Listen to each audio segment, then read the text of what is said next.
Bonjour à tous et à toutes. Aujourd'hui, on se retrouve dans le Nouveau Testament, le livre de Actes des Apôtres, chapitre 22. Mes frères et mes pères, écoutez ce que j'ai maintenant à vous dire pour ma défense. Lorsqu'ils entendirent qu'il leur parlait en langue hébraïque, ils redoublèrent de calme.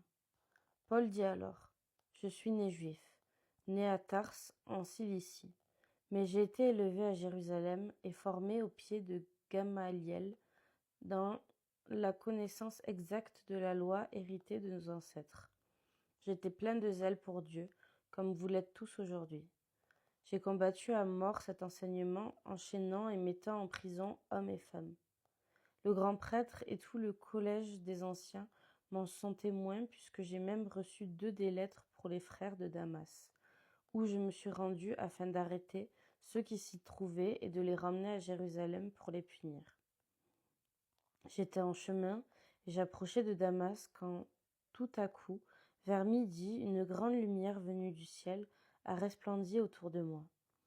Je suis tombé par terre et j'ai entendu une voix qui me disait « Saul, Saul, pourquoi me persécutes-tu » J'ai répondu « Qui es-tu, Seigneur » Il m'a dit « Je suis Jésus de Nazareth, celui que tu persécutes. » Ceux qui étaient avec moi ont bien vu la lumière et ont été effrayés, mais ils n'ont pas compris celui qui me parlait.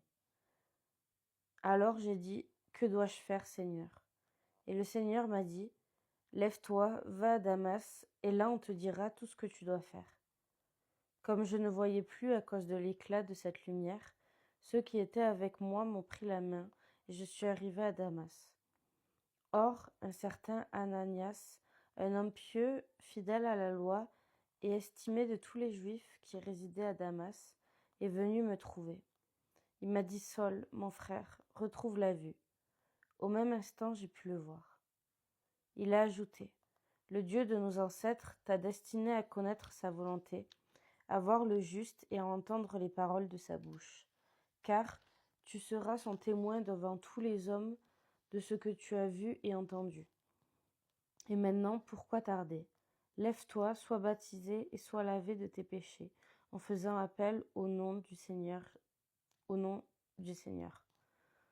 De retour à Jérusalem, comme je priais dans le temple, je suis tombé en extase, et j'ai vu le Seigneur qui me disait, « Dépêche-toi, sors rapidement de Jérusalem, parce qu'ils n'accueilleront pas ton témoignage à mon sujet. » J'ai répondu, « Seigneur, ils savaient bien que j'allais de synagogue en synagogue pour mettre en prison et fouetter ceux qui croyaient en toi.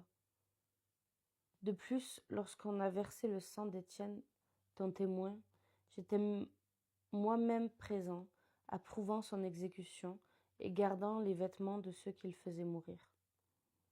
Alors le Seigneur m'a dit, vas-y, car je t'enverrai au loin vers les non-juifs.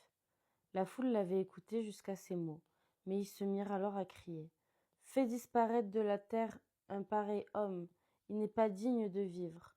Ils poussaient des cris, jetaient leurs vêtements et lançaient de la poussière en l'air. Révélation de la citoyenneté romaine de Paul. Le commandant ordonna de faire rentrer Paul dans la forteresse et de procéder à son interrogatoire par le fouet afin de savoir pour quel motif il criait ainsi contre lui. Alors qu'il attachait avec des courroies, Paul dit à l'officier qui était présent, « Avez-vous le droit de fouetter un citoyen romain qui n'est même pas même condamné ?» À ces mots, l'officier alla avertir le commandant en disant, « Attention à ce que tu as à faire, car cet homme est romain. » S'approchant de Paul, le commandant lui demanda, « Dis-moi, es-tu romain ?» « Oui, répondit-il. Le commandant reprit, « C'est avec beaucoup d'argent que j'ai acquis ce droit de citoyenneté. » « Quant à moi, dit Paul, je l'ai de naissance. » Aussitôt, ceux qui devaient procéder à l'interrogatoire se retirèrent, et le commandant eut peur en prenant conscience que Paul était romain et qu'il avait fait enchaîner. Comparution de Paul devant le conseil juif. Le lendemain, le commandant voulut savoir avec certitude de quoi les Juifs l'accusaient. Il le fit détacher et donna l'ordre aux chefs des prêtres et à tout le Sanhédrin de se réunir, puis il fit venir Paul et le plaça au milieu d'eux. Soyez bénis.